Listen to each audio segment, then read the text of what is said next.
猪肉啊，终于是降价了，足足降了有10多块钱一斤。以前30多块钱一斤的猪肉吃了有点心疼。这不，在菜市场看到一块非常不错的五花肉，就花150大元给买下来了。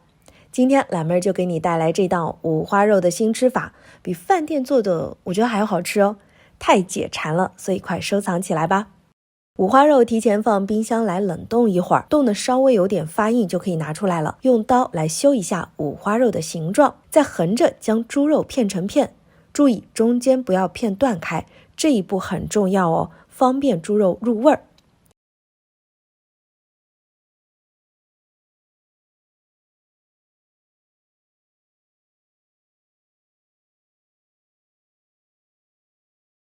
用刀在猪肉的表面划上几刀，这样呢便于猪肉熟透，同样也方便猪肉入味儿。往猪肉的表面撒上一点盐，用手抹匀。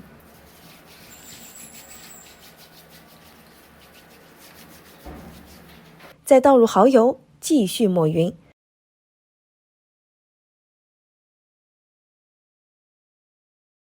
随后倒入老抽，把打上花刀的肉里面也抹上盐、蚝油和老抽。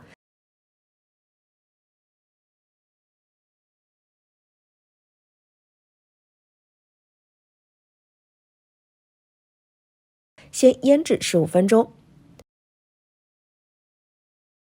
从一端把腌制好的猪肉我们卷起来，卷成一个大卷儿。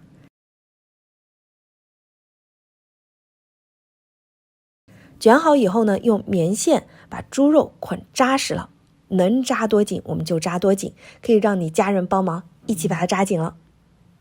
也可以学我这样打结，环环相扣，这样的话猪肉呢就不容易松动了。家里如果没有棉线，也可以用稻草扎。看我捆好的猪肉卷儿，像不像一个可以拎在手里的包包？锅内是不需要加油的，我们先放入五花肉卷儿，把肉卷的表皮煎制一下。煎到肉皮表面发黄就可以取出来了。猪皮一定要煎一下哦，这样的话成品会更好看，也会更好吃。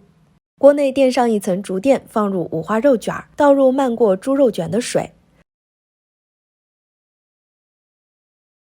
另外取一口锅，放入一点冰糖，加一点点的油，我们来炒糖色。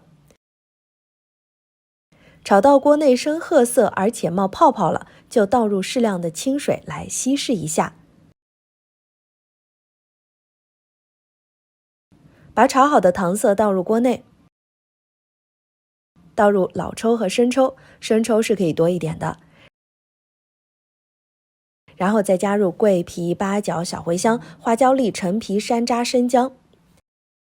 盖上盖子，大火烧开之后，转小火慢炖3个小时。取出盖子，加盐调味，再煮15分钟就可以关火出锅啦。炖好的肉卷啊是特别的软，用筷子就能够轻松的扎透，味道是超级香。喜欢的朋友可以试试哦。